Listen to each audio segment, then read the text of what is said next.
Bueno, aquí vente, te quedas conmigo.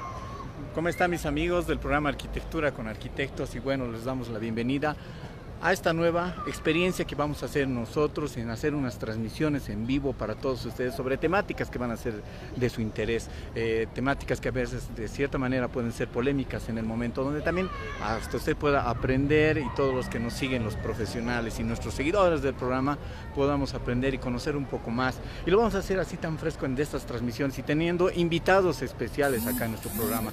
Y en esta oportunidad estoy de nuestro invitado especial, el arquitecto Guido Alejo Mamani, que nos está invitando acá, que está acá acompañándonos. Guido, bienvenido al programa. Bueno, muchas gracias por la invitación, Juan Carlos, y aquí con los internautas para ver qué podemos hablarnos sobre todo ese entorno que nos está rodeando en este momento. Bueno, ahorita justamente nos encontramos en un entorno muy especial. Estamos en la Plaza Murillo y de fondo, bueno, recordamos, estamos transmitiendo en vivo. Estamos de fondo, se ve el Palacio de Gobierno, estamos acá, vemos la Casa del Pueblo. ¿Qué es lo que nosotros estamos buscando en este tema? Vamos a hablar de la arquitectura estatal, la arquitectura que se ha ido expresando, construyendo en estos años a través del gobierno actual, ¿no? Entonces, bueno, a ver, Guido, empezaremos a hablar de lo que tenemos nosotros acá en nuestro fondo, que sería la Casa del Pueblo. Sí. Para ponerlo en contexto, tenemos dos tipos de épocas aquí. Una época que vendría a ser la época post-colonial, del estado post-colonial, que se expresa mayormente en nuestros edificios que están aquí, son sedes eran sedes de los gobiernos anteriores, ¿no? Estamos viendo, o sea, la arquitectura que se ha construido en ese tiempo, todavía ahora. ¿No? Y en ese entonces también habían clases que dominaban, habían grupos, élites que detentaban el poder y de alguna forma lo expresaban en las estéticas en las cuales se adoptaban, ¿no? Y la estética te dice mucho, te dice más o menos qué vertientes, qué tendencias tienen, tanto la ideología, tanto la narrativa que maneja discursivamente ese grupo. Y ahí podemos ver que, por ejemplo, en el Palacio antiguo, el Palacio Quemado, y también en la Asamblea Legislativa Plurinacional, se expresa una estética que era mayormente neoclásica, y de alguna forma te dice que era un pensamiento un poco más eurocéntrico, por la misma estética que se manejaba. Ajá, sí. Claramente. Esta época, de alguna forma, se tiene un agotamiento y se empieza a, de alguna forma, dar a un paso, las élites dirigentes dan otro paso hacia lo que va a ser el nacionalismo del siglo XX, ¿no? Nacionalismo del siglo XX que va a expresarse también en otro tipo de estéticas, que no van a prácticamente anular nada de esto, sino que van a plantear cosas nuevas, en base también a un pasado, pero ya no un pasado eurocéntrico, sino en base a un pasado propio, pero en base a dos vertientes. Una vertiente va a ser la Tiahuanaco, el pasado prehispánico, y otra vertiente va a ser el pasado virreinal. Es por eso que vamos a tener ahí dos estilos que se van a manejar desde el Estado. Uno va a ser el neo-tiahuanacota y el otro va a ser el neocolonial. El neocolonial, por ejemplo, lo vemos en la Caja Nacional de Salud, cuando uno va ahí por la Mariscal Santa Cruz, lo va a observar tranquilamente, ¿no? Igual al lado de la iglesia de San Francisco está un edificio neocolonial. Y el neo-tiahuanacota, que este sí es un estilo que tiene un trasfondo simbólico bastante grande, se va a expresar entre lo que va a ser o lo que queda del monobloc, ¿no? El monobloc central, y también lo que eran otras construcciones, como por ejemplo el antiguo estadio, ¿no? de La Paz, que bueno, ha sido demolido allá por los 70 y ya que tiene otra estética actualmente, ¿no? Bueno, hay unas épocas muy marcadas y ahorita estamos viendo algo que realmente da polémica, porque tenemos, digamos, una arquitectura que se ha marcado por bastantes años y, como tú dices, debido a un contexto cultural, debido a un contexto social, religioso, por lo que hace un momento incluso hablábamos fuera de cámaras, tenemos allá de fondo la iglesia que en su momento ha llegado a ser también una expresión, de cierta manera incluso llega a tener un impacto muy fuerte en la población, un impacto, digamos, de arquitectura, un impacto social, y nosotros encontrándonos ahora aquí en la plaza encontramos un nuevo impacto, digamos, de arquitectura, y en este caso podemos hablar un poco ya de la Casa del Pueblo, ¿no? Que se denomina así. Eso también es algo que está muy estrecho, especialmente en los edificios estatales, es la asociación que tiene una expresión arquitectónica como medio para expresar el poder. El poder, Y sí. es más o menos así como funciona, ¿no? Imaginémonos que estamos 500 años atrás y aquí estamos en algunos barrios que eran aymaras, habían también barrios allá que eran más de extracto quechua, y vemos que llegan españoles y empiezan a construir la iglesia de San Francisco, ¿no? Y esto prácticamente rompe con toda la estética que se manejaba en el entorno, ¿no? Ahora viajamos de nuevo 500 años y nos encontramos con esto. Más o menos esta es la forma en la que se expresa el poder de... si quieres de alguna forma expresar que hay una ruptura histórica y que otros van a venir a gobernar, entonces lo expresas en los edificios desde los cuales se imparte el poder, desde donde se administra el poder. Y es así como podemos ver eso, ¿no? Pero hay una continuidad en cuanto a la élite, podría decirse. La misma élite que construyó esto, el pasado postcolonial, de alguna forma cambió de mentalidad en el nacionalismo y ahora cambia de mentalidad en el plurinacionalismo.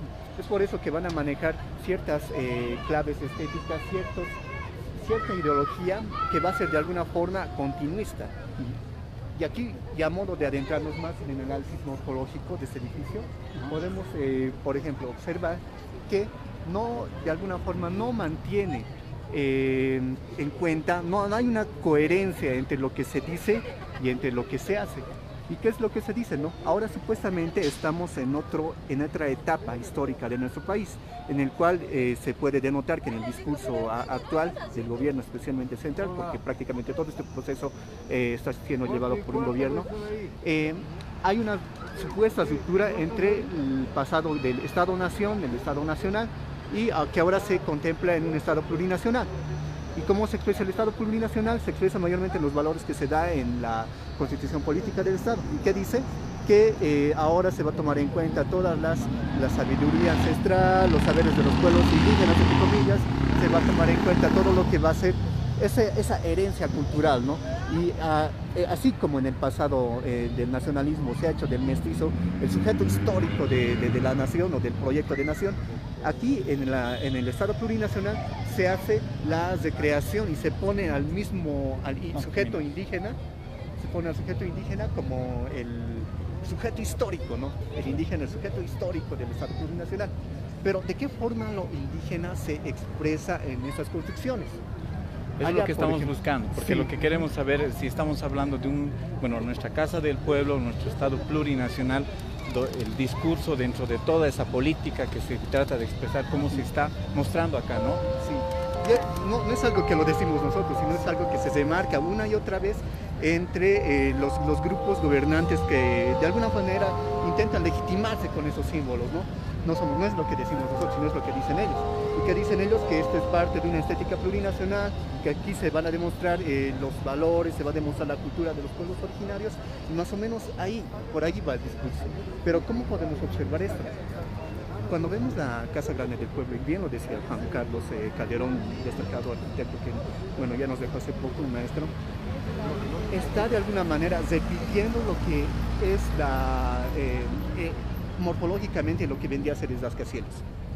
Y el rascacielos no es algo que venga desde los pueblos indígenas originarios ni nada, sino es un símbolo más del capital, podría decirse, más, como diría la retórica de gobierno, como es un símbolo más imperialista, capitalista y todo lo demás, ¿no? Pero aquí se reproduce, al igual que se reproduce allá. O sea, vemos también que la misma estética del edificio, la Casa Grande del Pueblo, no demarca ciertos valores en cuanto a valores en cuanto a recursos proyectuales, como por ejemplo, se podría haber hecho algo similar a lo que era el monobloque, en el cual los planos podrían haber expresado alguna forma de por ejemplo, simbolizar la mancapacha, la pacha, o sea, aquí no se ve eso, no se ve, sino simplemente se ve el ornamento como la interpretación de una idea.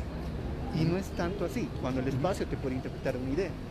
Tenemos símbolos supuestamente indígenas que simplemente acaban siendo decoración, ¿no? Acaban siendo decoración y están puestos ahí porque sí. También vamos a ver, por ejemplo, al ingreso, que hay 3 líneas. Una supuestamente representa el Amazúa, otra la Mayuya y otra la Maquella. ¿Ya? Pero simbolizar algo tan profundo con una línea sería, no veo, o sea, no es algo más contradictorio. Sí, lo que debe de alguna forma expresar la arquitectura es algo entendible para todos, ¿no? Y aquí no es algo que tenga coherencia entre lo que dice el gobierno y entre lo que se expresa en el hecho físico. La mayor vertiente estética que se expresa en esta construcción, en la Casa Grande del Pueblo, son recursos más minimalistas. Minimalistas en el sentido de, bueno, ahí vemos que son edificios mayormente grises, grandes superficies vidriadas, la simpleza. Y tampoco podemos ver aquí una propuesta que de alguna manera sea un paso más allá de lo que algunas expresiones más populares, entre comillas, que se están dando en algunas zonas, tanto en el Alto como en las Guadiaras Poseñas, y que están de alguna manera extendiendo a todo el país. Por ejemplo, ya tomando como un ejemplo a lo que se denomina actualmente y de forma fácil como cholets, ¿no? Sí. Si este edificio de alguna forma expresase un paso más allá de esa decoración que se expresa en el cholet, algo más integral, sería algo que marcase una época y de alguna manera pueda marcar una guía hacia los recursos proyectuales, hacia la inspiración que se pueda dar entre los futuros arquitectos, ¿no? Pero no da. Es más o menos, en resumen, un edificio minimalista que tiene ornamento basado en supuestas de presentación indígena, ¿no? Y se lo puede ver ingresando al hall, se puede ver en algunas vidrieras que están ahí en los pasamanos, son solamente ornamentos, mientras el edificio respira de alguna manera algo un poco más funcional y racional, como va a ser el minimalismo. Bueno, lo que nosotros entonces, lo que te quiero entender, por acá pasamos. Bueno, estamos caminando en la calle, pudiendo recorrer un poco y comentando esto. Lo que yo te quiero entender, mi amigo Guido, es que acá que nos quedamos, no se está expresando lo que principalmente se busca dentro de los discursos o dentro de lo que es la ideología principal, que es el Estado plurinacional. Sí. Nosotros estamos mostrando acá un edificio más que puede ser bonito o estéticamente acabado, pero no está expresando lo que realmente debería llegar a tener. Ahí podemos ver ornamentalmente la Masual, la Moyuya y la Maqueya. Que son esas tres podemos líneas. ver algunos ornamentos allá en el centro de la superficie vidriada, Y que son igual tres iconografía tiahuanacota. Claro. Pero ¿qué nos va a expresar esa iconografía tiahuanacota? O sea, se estará tomando en cuenta que expresar ahí, o poner un pez, poner un puma, poner un cóndor expresan algo. Claro. Ahí hay algo de semiótica también, ¿no? ¿Será que eso es suficiente para poder, digamos, sí. ¿Y expresar? dónde quedan las expresiones de los pueblos amazónicos? O sea, son entidades, son sociedades que están un poco más estrechas. Con una Porque lo arquitectura... plurinacional estamos Sí. hablando, no estamos hablando de un estado andino solamente, estamos Sí. andino amazónico de diferentes culturas. ¿Qué se hubiese podido de alguna forma rescatar de la arquitectura amazónica? La arquitectura amazónica está más estrecha con lo que es el medio ambiente. Se hubiese podido expresar tal vez una relación un poco más estrecha con la naturaleza, algún muro verde. Nos vemos que prácticamente con el discurso consonante en el gobierno de la Pachamama, el cuidado de la madre tierra, o sea, tampoco vemos árboles, por ejemplo, es algo bastante expresivo, ¿no? En ese sentido, y contradictorio también. Al igual que no se expresa algo que a un arquitecto peruano lo ha desarrollado más, que es la geometrización de la cruz andina, que vendría a ser la conexión de alguna forma del diseño prehispánico andino con el cosmos, con la chacana, ¿no? Con la Cruz del Sur. Y más o menos esos ejes proyectuales, esa forma de empezar a concebir y diseñar la arquitectura es algo que está carente en este edificio. Y es muy claro, por ejemplo, mira, si vemos acá a la derecha tenemos la arquitectura, digamos, colonial o republicana, y tenemos todo esto, y tenemos de pronto un edificio que realmente muestra su imponencia, se puede decir, Sí. y llegamos a ver hasta arriba, y es como lo que incluso a veces, como decíamos, las iglesias, ese miedo o esa postura que trata de imponerse ante la población.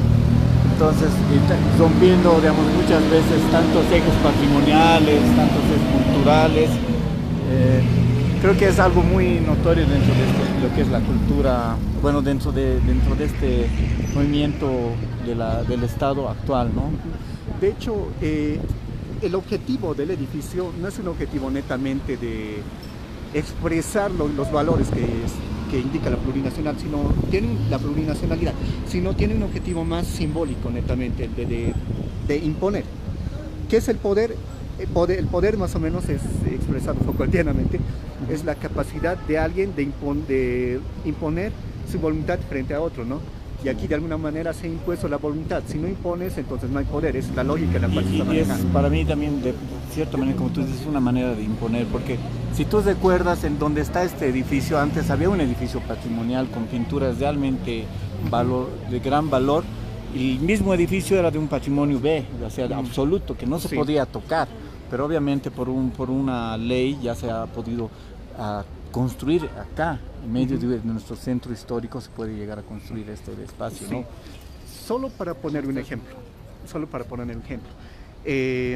después del colapso de Tiahuanaco, los incas fueron y han visto más o menos la relevancia que tenía Tiahuanaco, la relevancia espiritual, ¿no?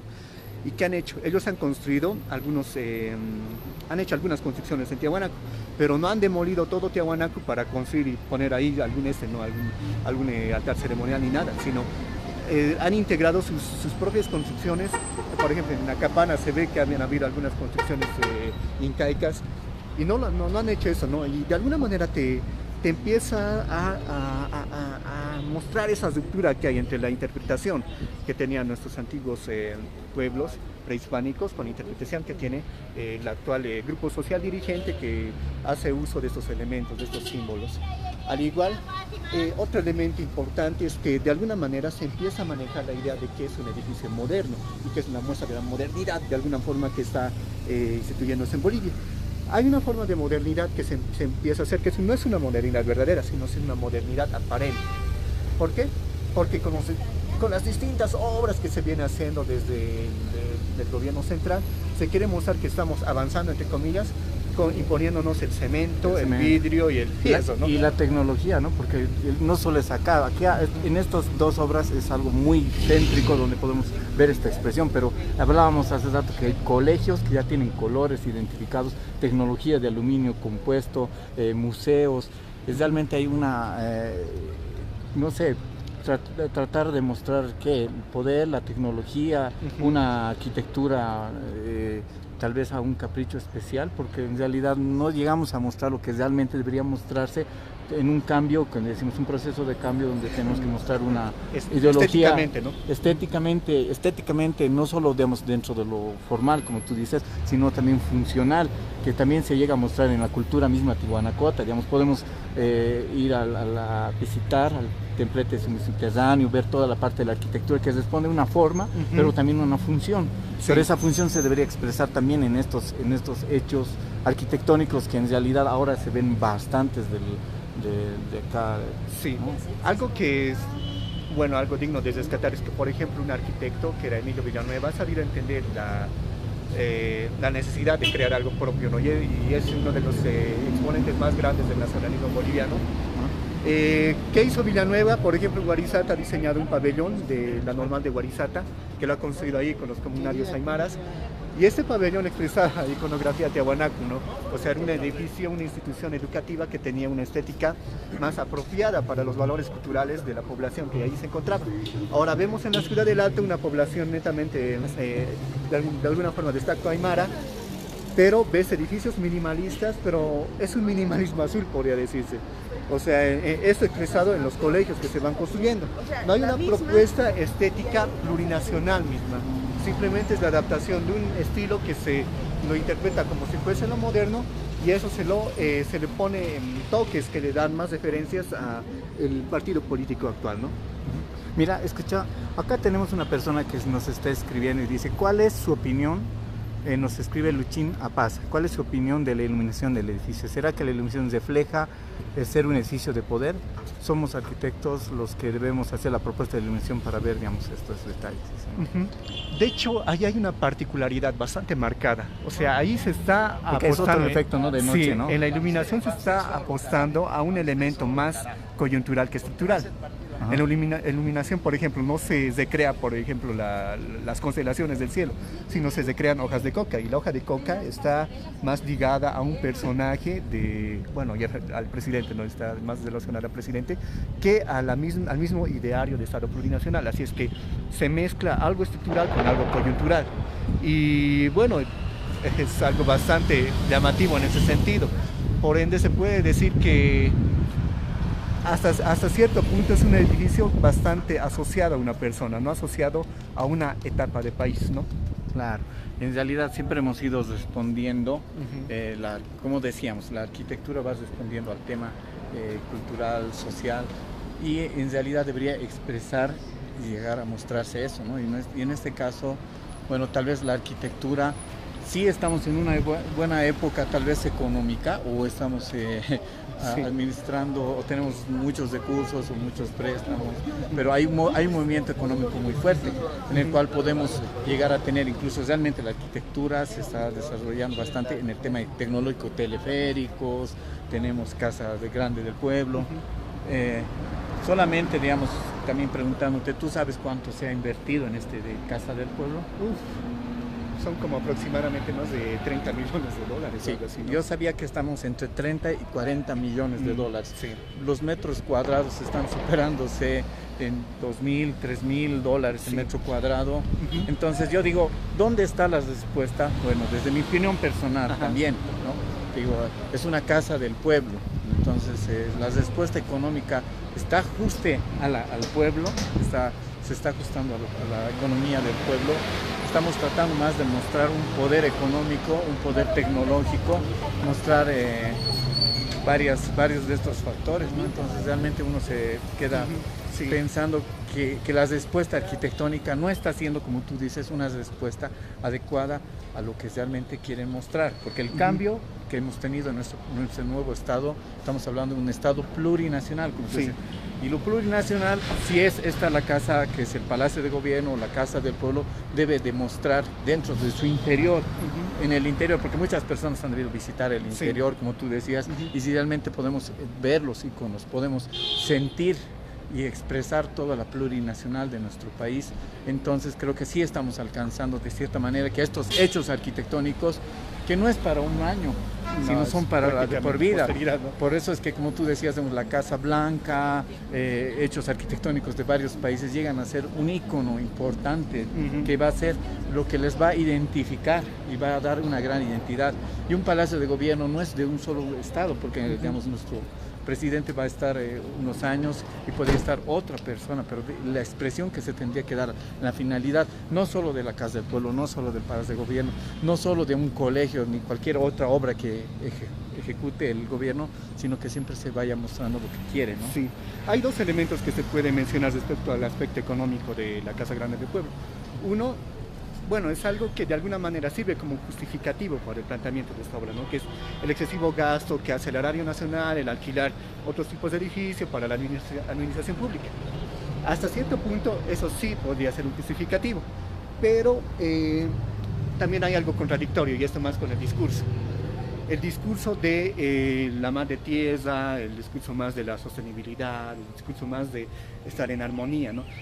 ¿Cómo se podría expresar este discurso en algo funcional relativo a lo económico? Se podría expresar de alguna manera usando energías renovables, usando materiales más en armonía con la tierra, podría decirse. Si ahí, por ejemplo, la energía eléctrica podría ser generada por generadores eléctricos, podría ser... o sea, estas ideas de crear un edificio autosostenible no se han planteado ni se han imaginado, ¿no? Si alguien quiere ahorrar recursos para el Estado, también tiene que plantear tecnologías que te permitan seguir haciendo eso, pero es algo que, bueno, ahí a simple vista tal vez sea secreto de Estado, no sé, pero no se ve, ¿no?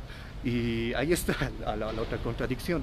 Si fuese un edificio que tuviese estos valores, este tipo de tecnologías, este tipo de innovaciones, sería una guía para todo lo que viene, sería simbólicamente algo que te diría que hay una ruptura entre lo que era el pasado y el futuro, ¿no? Y es algo que no se ve en el servicio. Y eso es importante, Guido, hablar. Si bien ahora estamos comentando un poco de lo que vemos acá, también como arquitectos, bueno, tú y yo y muchos de nuestros colegas, vamos también por las propuestas. Y entonces, si nosotros queremos mostrar, también vamos a poder darle soluciones, como tú dices, o que se puedan aplicar tecnologías fotovoltaicas, solares. Yo decía, incluso he visto que hay revoques de tierra que realmente expresan bastante la tranquilidad y tener bastantes impactos de tecnologías que realmente puedan ser adecuadas y que realmente puedan expresar lo que nosotros queremos llegar. Mira, ahora estamos justo acá en la esquina donde está construyéndose otro espacio. ¿Qué podemos comentar acá? En el proyecto de la construcción de la Asamblea Legislativa Plurinacional, se contempla que va a ser un edificio autosostenible. La verdad, hay que ver cómo se va a realizar eso. Bueno, formalmente ya está, se ha impuesto, ya está presente en toda el paisaje urbano aquí en el centro histórico, y vemos que hay una reproducción muy similar, ¿no?, al volado que hay en la Casa Grande del Pueblo. Hay que ver cómo lo van a terminar. Está contemplado que van a reproducir un escudo nacional con vista hacia la Plaza Murillo. Lo demás hay que ver cómo lo harán, ¿no? Pero vemos nuevamente esa modernidad aparente, vemos el fierro, el cemento, el vidrio imponiéndose en un centro que, bueno, tiene otro tipo de estética. Su lógica es bastante similar también a la de la Casa Grande del Pueblo, ¿no? Claro, y realmente aquí hay una expresión diferente de tecnología. Han avanzado bastante rápido porque se está utilizando bastante metal, y obviamente según el proyecto, porque es así también un concurso, me parece, sí. ¿Qué es lo que querían expresar? Me parece que hablan harto de la Pachamama.